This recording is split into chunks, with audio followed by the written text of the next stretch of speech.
वार्षिक परीक्षा हेतु प्रश्न तैयार किए गए हैं। यह प्रश्न वन लाइनर हैं। विषय हिंदी कक्षा 10।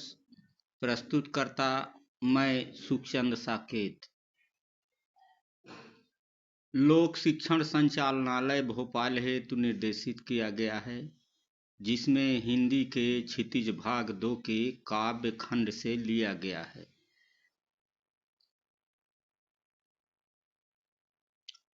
पहला, गोपियों ने उद्धव के योग ज्ञान को व्याधि कहा है। नंबर 2, गोपियां श्री कृष्ण से गुहार लगाना चाहती हैं। नंबर 3, सूरदास के पदों में वात्सल्य और श्रृंगार रस है। नंबर 4, श्री कृष्ण का योग संदेश गोपियों के लिए उद्धव लेकर आए थे। नंबर 5, गोपियों के अनुसार राजा का धर्म राजधर्म है। नंबर 6, शूरवीर अपनी वीरता युद्ध में दिखाते हैं।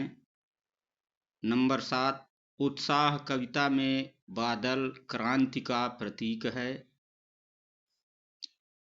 नंबर 8, शिव धनुष के टूटने पर परशुराम क्रोधित हो उठे। नंबर 9, लक्ष्मण ने परशुराम को व्यंग भरे उत्तर दिए। नंबर 10, नंद नंदन का प्रयोग कृष्ण के लिए किया गया है। नंबर 11, भक्ति काल की समय सीमा संवत 1375 से संवत 1700 है।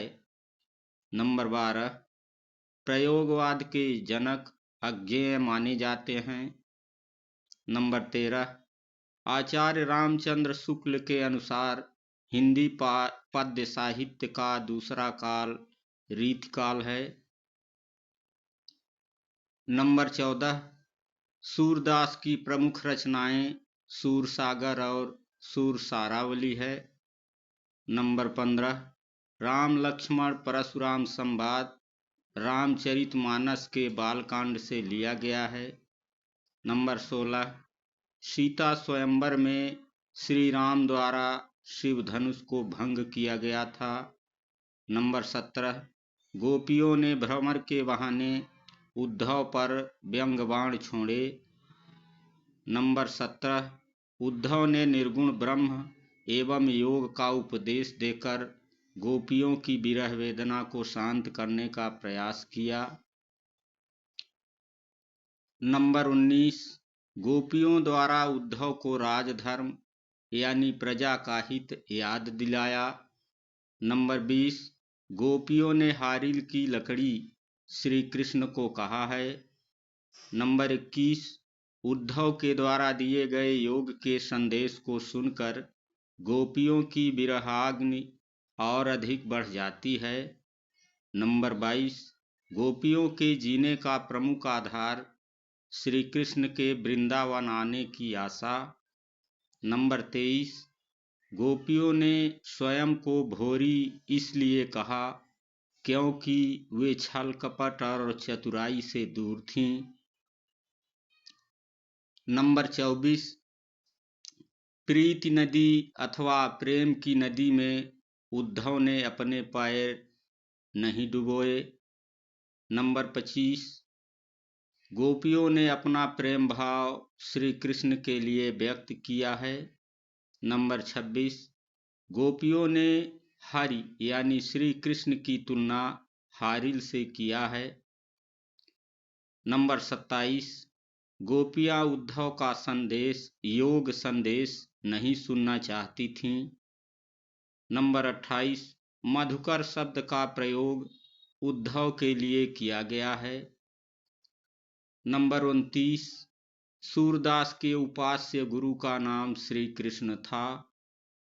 नंबर 30, मन ही माझ रही का अर्थ मन की बात मन में ही रहना। नंबर 21, शिशु कवि को तिरछी दृष्टि से देखता है। नंबर 32, तुलसीदास के गुरु नरहरिदास थे। नंबर 33, तुलसीदास ने मानस की रचना अवधी भाषा में की है। नंबर 34, रामचरितमानस में कुल 7 कांड हैं। नंबर 35, विश्व के जन भयंकर गर्मी के कारण व्याकुल और परेशान थे। नंबर 36, फसल कविता के रचयिता नागार्जुन हैं। नंबर 37, संगतकार की आवाज कांपती हुई और चट्टान की तरह भारी लगती है। नंबर 38, मुख्य गायक के बिखरते स्वर को राख जैसा कहा गया है। नंबर 39, उत्साह मंद पड़ जाने के कारण मुख्य गायक गाते गाते विचलित हो जाता है। नंबर 40, फसल को मिट्टी का गुणधर्म बतलाया गया है। नंबर 41, लक्ष्मण ने सभी धनुषों को एक समान बताया। नंबर 42, मुख्य गायक सरगम की सीमाओं को लांघकर अनहद में खो जाता है। नंबर 43, कविता यह दंतुरित मुस्कान में प्रयुक्त वात्सल्य रस है। नंबर 44, नागार्जुन का मूल नाम वैद्यनाथ मिश्र था। नंबर 45, नागार्जुन का जन्म सन 1918 में लखनऊ उत्तर प्रदेश में हुआ था। नंबर 46, परशुराम जमदग्नि के पुत्र थे। नंबर 47, कामधेनु गाय सभी की कामनाएं पूर्ण करती थीं। 48, सहस्रबाहु ने कामधेनु का अपहरण कर लिया था। नंबर 49, परशुराम क्रोधित होकर पृथ्वी को क्षत्रिय विहीन करने की प्रतिज्ञा ली थी। नंबर 50, साहस और शक्ति के साथ विनम्रता भी होनी चाहिए। नंबर 51, सूर्यकांत त्रिपाठी निराला का जन्म बंगाल के महिषादल में सन 1899 में हुआ था। नंबर 52, निराला का पारिवारिक जीवन दुखों और संघर्षों से भरा था। नंबर 53, अट नहीं रही है कविता फागुन की मादकता प्रकट करती है। नंबर 54, नागार्जुन रचनावली 7 खंडों में प्रकाशित है। नंबर 55, नागार्जुन को आधुनिक कबीर कहा जाता है। नंबर 56, मंगलेश डबराल मानवता के पोषक तथा हितैषी कवि थे। नंबर 57, कवि निराला बादलों को धीरे धीरे बरसने के लिए आह्वान कर रहा है। सूरदास। नंबर 58, सूरदास जन्म से अंधे थे। नंबर 59, गोपियों की तुलना कमलनी से की गई है। नंबर 60, कमलनी की तुलना गोपियों से की गई है। नंबर 61, योग संदेश लेकर उद्धव ब्रजधाम आए हैं। नंबर 62, सूरदास की भक्ति निष्काम भाव की है। नंबर 63, सूरदास की मृत्यु 1583 ईस्वी में हुई। नंबर 64, परशुराम ने राम का सेवक कहा। नंबर 65, सरगम के ऊंचे स्वर को शिखर कहा गया है। नंबर 66, शिव ने शेषनाग का सिर लाने के लिए परशुराम से कहा। नंबर 67, सहस्रबाहु कार्तवीर्य अर्जुन का नाम था। नंबर 68, तुलसीदास ने राम को भृगुकुल ध्वज कहा। भृगुकुल केतु परशुराम को कहा गया है। नंबर 70, कामदेव के पुत्र का नाम बसंत था। नंबर 71, ब्रज दूल्ह श्री कृष्ण को कहा गया है। ब्रज दूल्ह श्री कृष्ण को कहा जाता है। मुख्य गायक का सहायक संगतकार होता है। नंबर 73, संगतकार कविता में संगीतकार एवं गायन का चित्रण है। नंबर 74, जयशंकर प्रसाद छायावाद काल के कवि माने जाते हैं। नंबर 75, सभ्यता और संस्कृति तो मानव हित के लिए है। नंबर 76, भ्रमर गीत एक भाव प्रधान गीत काव्य है। नंबर 77, भ्रमर गीत में संगीतात्मकता का गुण विद्यमान है। नंबर 78, अन्याय करना और सहना दोनों ही अपराध माने जाते हैं। नंबर 79, जयशंकर प्रसाद प्रेम और सौंदर्य के कवि हैं। नंबर 80, जयशंकर प्रसाद छायावाद के जनक माने जाते हैं। विद्यार्थियों, यह वन लाइनर विषय हिंदी कक्षा 10 के लिए है। सभी विद्यार्थी इसे क्रमांक 1 से 80 तक का स्क्रीनशॉट जरूर ले लें और वार्षिक परीक्षा 2024-25 के लिए विशेष महत्व रखता है। इसीलिए इन प्रश्नों को अनिवार्य रूप से स्क्रीनशॉट जरूर ले लें।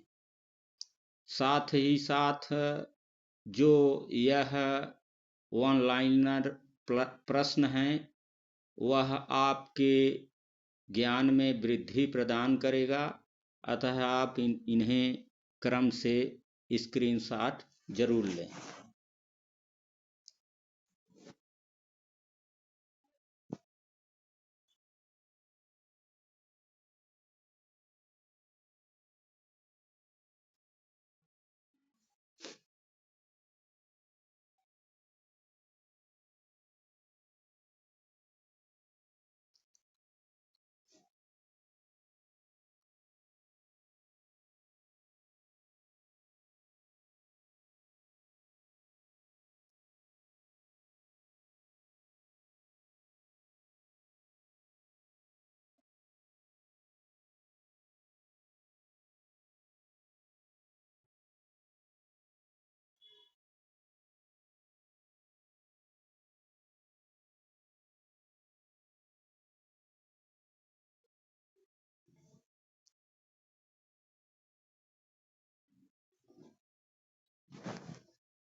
विद्यार्थियों, आप यह स्क्रीनशॉट जरूर ले लिए होंगे।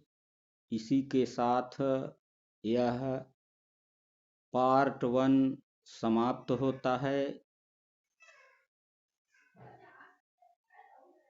इस पाठ मने काव्य खंड से दिए गए 1 से 6 पाठ तक के वन लाइनर प्रश्न तैयार किए गए हैं। इसे जरूर अभ्यास करें। सादर प्रणाम।